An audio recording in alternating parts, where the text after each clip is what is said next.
Le cercle RH, on parle beaucoup d'entreprises privées, on va parler aujourd'hui de la fonction publique. Bah oui, ce sont des centaines de milliers, pour ne pas dire des millions de collaborateurs. Alors certains sont des fonctionnaires, d'autres sont des contractuels. Où en est-on de cette profession? Alors c'est compliqué la fonction publique parce que c'est plein de métiers différents, l'hospitalier, le territorial, la fonction publique d'État. Où en est-on de l'attractivité de la fonction publique? Parce que c'est vrai que beaucoup disent les salaires sont bas, malgré les revalorisations récentes, point d'indice et revalorisation. C'était là dès le 1er septembre pour les catégories B. On fait le point avec mes invités. Est-ce que c'est un métier qui fait encore rêver? On en parle avec Fabien Tastet. Bonjour Fabien, merci de revenir sur notre plateau. Président de l'Association des administrateurs et TRIS territoriaux de France. Donc je mets des guillemets, mais des hauts fonctionnaires? Les hauts fonctionnaires territoriaux. Donc on les range dans quoi? C'est directeurs généraux des services? Directeurs généraux adjoints des départements, des régions, des grandes communes, des intercommunalités, mais aussi de plus en plus sollicités pour travailler dans d'autres univers professionnels, beaucoup en cabinet ministériel, à la Cour des comptes, dans les opérateurs de l'État. Donc ce sont des gens souvent des gens recherchés. Exactement. Dans tous les secteurs des administrations publiques. Et qui dirigent parfois des centaines de personnes dans des régions. Des milliers dans les départements. 4-5 000 agents parfois dans des grandes collectivités, départements, régions. On vous écoutera défendre ce métier, cette profession. Lucilla Maudé-Bellu, merci d'être avec nous. Présidente de l'Association des jeunes agents publics, fonction publique du 21e siècle, FP21. Vous incarnez la jeunesse. Je précise quand même, c'est important de savoir de quelle fenêtre vous parlez. Vous êtes directrice d'hôpital. Pourquoi d'abord je me tourne vers vous? Parce qu'on va entendre dans une seconde, c'est vrai qu'un invité qui était sur notre plateau, qui était souvent... on l'écoute tout de suite. Écoutez-le, je vous fais réagir tout de suite. Écoutez-le, il est le président de la FIRPT, et on évoquait sur ce plateau des débats sur les conditions de travail, et il avait la dent, vous allez l'entendre, assez dure à l'égard de la fonction publique. Moi, j'attends pas beaucoup des pouvoirs publics parce que c'est les plus mauvais employeurs. Donc, qui s'occupe de la fonction publique avant d'expliquer aux entreprises comment ils doivent faire?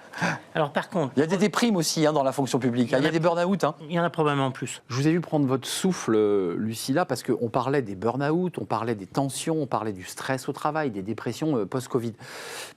Quand même, c'est sévère ce qu'il dit. C'est juste ou pas ce qu'il nous dit là, le président de la FIRP? C'est un peu sévère? Le plus mauvais employeur?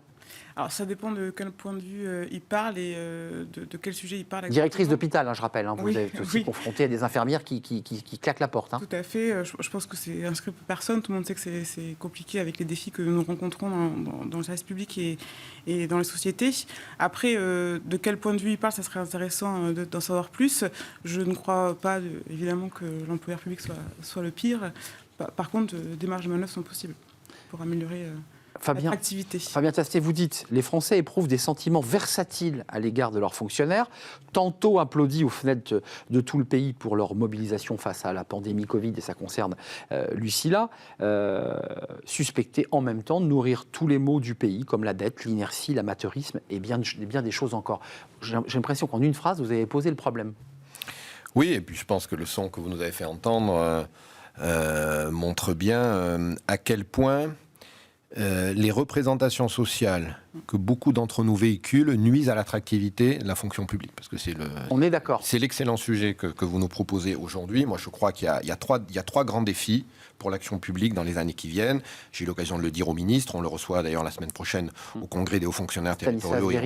Stanislas Guerini. Et on débattra de ces sujets-là avec lui. Je crois qu'il y a le sujet de l'accessibilité du service public. Vous savez, traditionnellement, le service public, vous recevez des gens dans des bâtiments, dans des médiathèques, dans des conservatoires, vous recevez des gens dans des lieux... Dans les hôpitaux. Dans les hôpitaux. Non, il faut, voilà. Un de nos plus beaux services publics, un des plus en difficulté aussi, et vous leur délivrez le service. Puis, il y a le développement des services publics numériques. Mais attention, 100% de services publics numériques, c'est pas possible. Ils font s'arracher les cheveux, un nombre d'usagers. Il y a certains de nos concitoyens n'iront jamais sur un site internet pour s'inscrire à telle ou telle prestation, etc., etc. Et puis, et je pense que ça va de plus en plus se développer, il y a la révolution du aller vers. C'est-à-dire, ce n'est plus la personne qui vient dans un bâtiment qui vient au service public, c'est le service public qui va à la personne. Voilà. Et ça, je pense que ça va être de plus en plus en développement. Accessibilité, deuxième sujet, la diversité. Je fais vite. Allez-y. On a beaucoup avancé sur le sujet de la diversité. Et si on veut que les Français croient à l'action publique et croient en leurs administrations, État, territoriales ou hospitalières, il faut que les Français ils se reconnaissent dans ces administrations. Il faut que ces administrations leur ressemblent. Soit à leur image. Voilà. Donc il faut des hommes, des femmes, de la diversité, des fonctionnaires qui viennent de toutes les zones géographiques du pays. On a beaucoup travaillé, vous savez que nous, on a beaucoup travaillé avec Emmanuel Macron et son gouvernement pour faire une grande réforme de l'égalité des chances dans la fonction publique, avec les annonces et les mesures de 2021. Il y a encore beaucoup à faire, mais on a avancé. Et puis, il y a le troisième grand sujet, et celui-là, il nous inquiète beaucoup, je crois qu'on partage ça, c'est l'attractivité. Aujourd'hui, il y a eu, on constate un désamour majeur pour les métiers publics. Et je finis sur ça. Il y a eu récemment une enquête d'opinion auprès des employeurs publics. 40%, c'est pas rien, 40% des employeurs publics nous disent je ne trouve pas, je ne trouve plus, je ne trouve pas mon maître nageur, je ne trouve pas mon gestionnaire comptable, je ne trouve pas d'agent en crèche pour garder les enfants. Les enseignants, hein, on a tous vu les fameux l'actualité de cette rentrée. Voilà, et puis on pourrait citer, la liste est infinie. Et c'est un problème majeur, parce que demain, concrètement, ça veut dire qu'on n'aura pas d'agents du service public à mettre devant face aux Français qui en ont besoin. Lucida Modébélu, dans FP21, qui est votre organisation, votre structure, vous êtes très large, hein, fonction publique territoriale, hospitalière, publique d'État, mais aussi fonction publique parlementaire. Je pense aux assistants parlementaires qui parfois ont des situations très complexes. Ils ne sont pas fonctionnaires tout en étant des collaborateurs directs d'un député.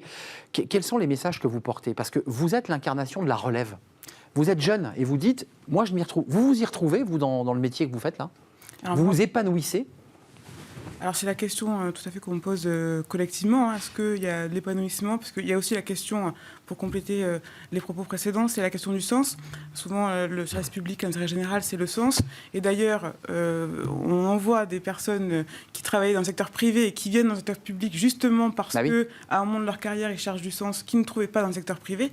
Donc la fonction publique a ça pour elle. Enfin, Lucilla, je m'autorise, parfois aussi, les institutions publiques cherchent aussi du sang neuf venu du privé pour un peu transformer, pour faire bouger les lignes. Vous êtes d'accord avec moi ? Ça fait du bien aussi. C'est un constat, oui, tout à fait. Et c'est cette ouverture-là, j'inclus ça dans la diversité en ce qui me concerne, puisque c'est l'ouverture avant tout à des personnes ou des profils qu'on n'a pas l'habitude de recruter. Et c'est une des choses que l'on défend nous, dans l'association, c'est la diversité, c'est aussi la diversité des parcours professionnels.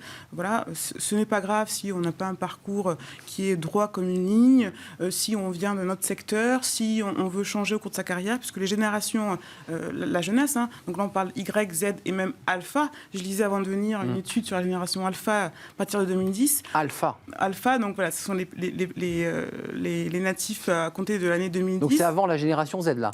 C'est après. C'est après. La prochaine, c'est ceux qui ont 10 ans à peine, voilà, les plus grands ont 10 ans à peine voilà, aujourd'hui, qui vont forcément être dans une dimension ultra numérique, hyper connectée, tout de suite. On change selon nos envies, et en même temps, on a des préoccupations sur la durabilité, l'écologie, qui sont totalement intégrées. Donc comment nous, on peut s'adapter à ce profil-là, puisque c'est ça qu'on cherche quand on va travailler dans le secteur public, ou travailler tout court. Est-ce que je peux même pas devenir personnellement, et est-ce qu'en plus je peux y trouver quelque chose de collectif qui fait du sens ? Donc c'est le message que vous portez dans FP21, c'est de dire on est jeune, on peut trouver du sens à ce métier, dans des responsabilités. Alors il faut préciser qu'il y a plusieurs catégories dans la fonction publique, D qui est la plus basse, C, B, A, et puis ensuite on appelle ça des ingénieurs, me semble-t-il, c'est le terme utilisé pour un certain nombre de fonctionnaires qui sont au-delà de catégories. Un mot sur les salaires. L'attractivité, on le voit dans le privé aujourd'hui, passe aussi par l'idée de donner envie aux collaborateurs d'avoir un salaire décent. Et les secteurs dont vous parliez tout à l'heure, secteur hospitalier, la petite enfance, dans les crèches, ces métiers ne sont pas attractifs parce que, en l'occurrence, les conditions de travail sont dures et les salaires sont plutôt bas. Comment on fait là ? Quels sont vous représentez les hauts fonctionnaires, donc j'ai envie de dire que les salaires là, c'est pas c'est pas un enjeu. En tout cas, qui est moins important.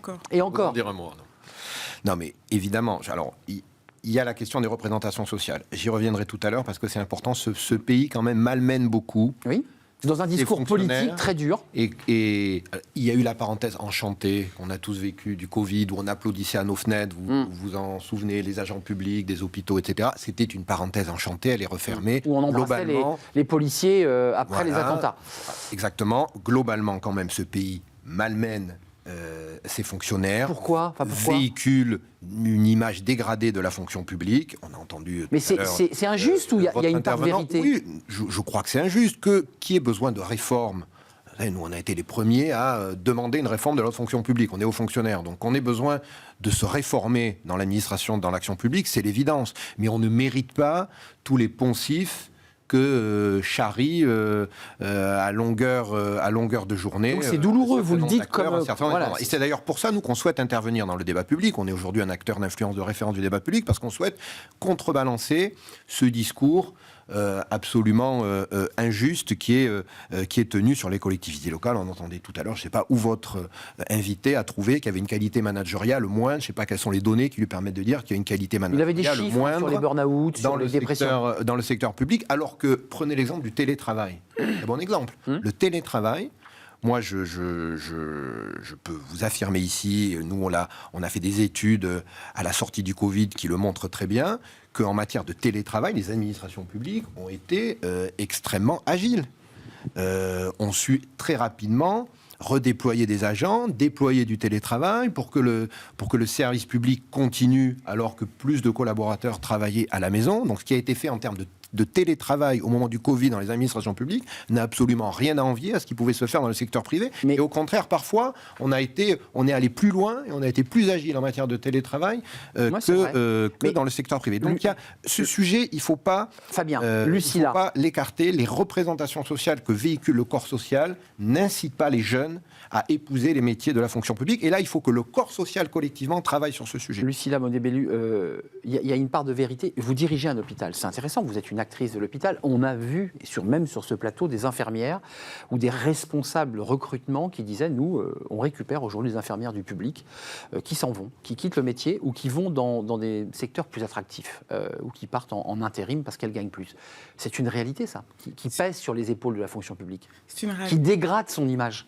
Alors, je suis directrice logistique, pour être précise, à l'hôpital de Millau, dans l'Aveyron. Donc, c'est un territoire semi-rural. Donc, on est tous bien placés à l'hôpital pour en parler, mais encore plus. Mais oui, dans les territoires reculés. Dans les territoires semi-ruraux. C'est une réalité, effectivement, la rémunération, c'est comme un besoin fondamental, donc on ne peut pas... Donc c'est une revendication fondamentale. Oui, c'est une revendication, puis un droit, et je crois que là, aujourd'hui, même la politique menée en place l'a très bien compris avec des augmentations de salaire, c'est une nécessité. Après, je crois que c'est humain aussi de réagir un peu au dernier moment, comme l'écologie. On le sait depuis 10 ans, 15 ans, 20 ans. Bien sûr, ça fait longtemps. Et puis maintenant qu'on est devant le fait accompli, on y réagit, on y répond. Et à FP21, le parti pris, c'est de se dire, bon, effectivement, il y a le débat philosophique, politique, sociétal, mais de toute façon, on est là. Et quelles sont les solutions concrètes pour pouvoir avancer ? Juste sur le salaire, quand même, il faut être précis. Le gel du point d'indice avait été gelé depuis longtemps. Il a été dégelé, 3,5% d'augmentation, ça c'est le chiffre. Et puis depuis le 1er septembre, il faut quand même le dire, Stanislas Guérini, qui vient de prendre les rênes, a débloqué, a augmenté le salaire des catégories B, qui était un élément important, une revendication importante. Il n'y a que ça, le salaire, ou est-ce qu'il faut aussi... Et là, ça touche, je dirais, la stratégie, la marque employeur. Est-ce qu'il faut que la fonction publique se comporte comme une entreprise et avec une marque employeur, avec une visibilité, avec un discours ? Il n'existe pas réellement ce discours. Alors, comme une entreprise, je ne sais pas. C'est surtout d'avoir de l'ambition et d'assumer les valeurs qu'on porte et l'ambition qu'on a et d'y aller à fond et d'enlever les freins, les obstacles et les peurs qui peuvent être mises soit par le statut de la fonction publique, pour le dire très clairement, soit il est remis en question par certains hommes politiques. Il dit il faut arrêter ce statut qui protège une partie des Français aux dépens d'autres qui sont en CDD ou qui sont précaires. C'est ce sujet-là qui est sur la table. Alors, il protège et il oblige. Nous, ce qu'on voit dans les administrations, c'est que le statut peut aussi créer beaucoup d'injustices entre les contractuels et les titulaires. Et aussi de l'injustice quand on est jeune agent, on rentre dans la fonction publique, on a envie de se déployer, on a une ambition, on veut faire carrière. Et en fait, le statut, plus que libérer, peut freiner, voire enfermer. Et donc, ça protège, mais ça oblige beaucoup. Et ça, c'est ce qu'on rappelle très peu dans les préjugés sur la fonction publique, c'est que lorsque l'on est dans un statut de fonctionnaire, nous avons beaucoup d'obligations et d'autant plus avec les responsabilités qui augmentent. Fabien Tastier, encore une fois, je vous fais parler de sujets qui ne sont pas dans vos prérogatives professionnelles, mais les professeurs évoquaient les mêmes sujets que pour les infirmières. manque d'attractivité, salaire trop bas, violence parfois au contact des élèves, grande difficulté à pouvoir transmettre d'une pédagogie de qualité. Enfin, globalement, ce sont des secteurs qui ne sont plus attractifs. Représentation sociale, on l'a dit, dégradée, ne sont pas à la hauteur de la dignité de ces métiers. Le salaire, et il faut clairement, ça n'est pas un sujet tabou. Alors, là aussi, combien de poncifs à ces fonctionnaires trop payés pour ce qu'ils font, etc. Les rémunérations publiques, depuis 20 ans, ça n'a pas bougé, c'est 12% du PIB. Ça ne me paraît pas délirant. Le salaire moyen net mensuel d'un fonctionnaire territorial, c'est 1 900 € net par mois. Donc légèrement ça ne me paraît pas délirant. Ouais. En dessous du salaire moyen français. Absolument. Je parle du salaire net moyen des fonctionnaires territoriaux. Parce que dans la fonction publique territoriale, dans la fonction publique territoriale, il y a 80% d'agents de catégorie C. Vous vous rappeliez à juste titre, Arnaud, qu'il y avait une stratification des métiers. Catégorie C, c'est les agents d'exécution, les agents de terrain. Ils sont 80%, ils sont très nombreux dans la fonction publique territoriale. Et donc, on a un salaire moyen à 1 900 € net par mois. Ça ne me paraît pas délirant. Donc oui, bien sûr, il y avait un problème de pouvoir d'achat. Il y a toujours un problème de pouvoir d'achat. Le gouvernement, les gouvernements successifs, enfin ce gouvernement, le gouvernement, puisque c'était à l'époque d'Amélie de Montchalin, c'était à l'époque d'Amélie de Montchalin, porté par Stanislas Guerini aujourd'hui. C'est prolongé, prend des mesures générales, la hausse du point d'indice, et des mesures catégorielles, des mesures sectorielles sur certains secteurs, c'était nécessaire, il faut le faire. Un enjeu d'attractivité, c'est le pouvoir d'achat. Dites-vous bien, je prends l'exemple de la fonction touché aussi, évidemment. Dites-vous bien qu'on a là, je le disais, à 80% des agents d'exécution, des agents qui sont souvent dans des métiers de contact avec la population, des métiers de terrain, des métiers extérieurs, qui peuvent travailler aussi en horaire décalé.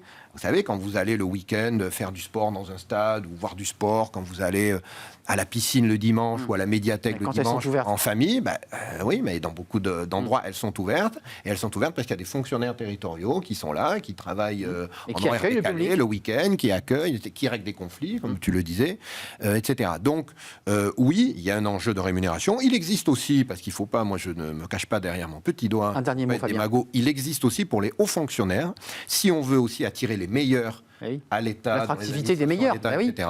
Eh ben, sinon ils partent chez Google. Si on veut attirer les meilleurs, il faut aussi considérer qu'il y a sans doute un effort à faire en termes de rémunération pour les hauts fonctionnaires. Vous savez que les hauts fonctionnaires français sont moins bien payés que les hauts fonctionnaires italiens, belges, anglais, sont payés. Les 1% des hauts fonctionnaires les mieux payés sont payés 30% de moins que les 1% des cadres du privé les mieux payés. Mais vous savez que pour autant, dans la fonction publique, quand vous êtes cadre dirigeant, vous n'avez pas moins de responsabilités qu'un cadre du privé. Quand vous encadrez 5000 personnes, quand vous gérez des services publics sensibles comme la petite enfance, les personnes âgées, vous avez des personnes dont il faut assurer au quotidien, auxquelles il faut délivrer au quotidien des prestations. C'est pas moins important, moins valorisant ce que peut faire un cadre du privé. Lucila Modé-Belli, je vous ai vu sourire tout à l'heure là quand j'évoquais ce sujet.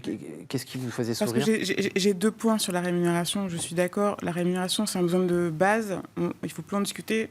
Il y a des salaires qui doivent être augmentés dans la fonction publique.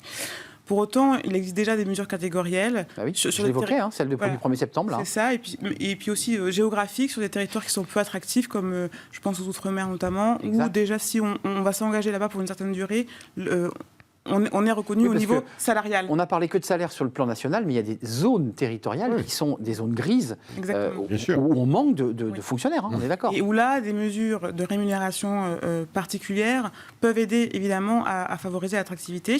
Mais la deuxième chose, c'est que au-delà de la rémunération, ce qui va permettre la rétention, parce que c'est aussi le sujet, quand on est jeune, on veut garder nos talents dans l'entreprise, donc les retenir et les garder, les fidéliser, c'est le sentiment de satisfaction qui est tout aussi important, voire parfois pour certains profils plus important que la rémunération. Et c'est sur ça que AFP21 on travaille, et en disant que l'accompagnement à la prise de poste et tout au long de sa carrière doit être élaboré. Donc du RH. Oui, et du management, du RH, et de la gestion de son potentiel, du développement, etc. Ce qui commence à être fait pour les hauts cadres dirigeants. Et doit être fait aussi. Tant mieux, nous sommes 5 millions de fonctionnaires, donc je pense que... Voilà. Merci Lucila Modé-Belli. Des choses se font dans la fonction publique, il faut arrêter les clichés, parce que c'est ce que vous évoquiez.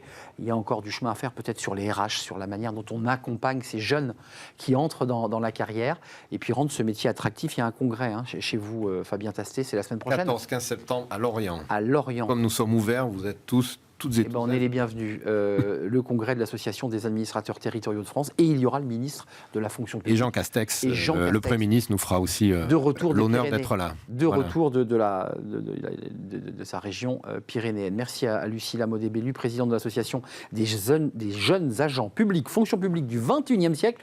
FP21, c'est une association, il y a un site, un sigle. Allez donc rendre visite, peut-être vous inscrire si vous êtes un jeune agent de la fonction publique ou même un contractuel, c'est ouvert aux contractuels. Oui. Merci à vous deux de nous avoir éclairés puis d'avoir transmis votre passion de cette fonction publique. On termine avec Fenêtre sur l'emploi, on parle recrutement.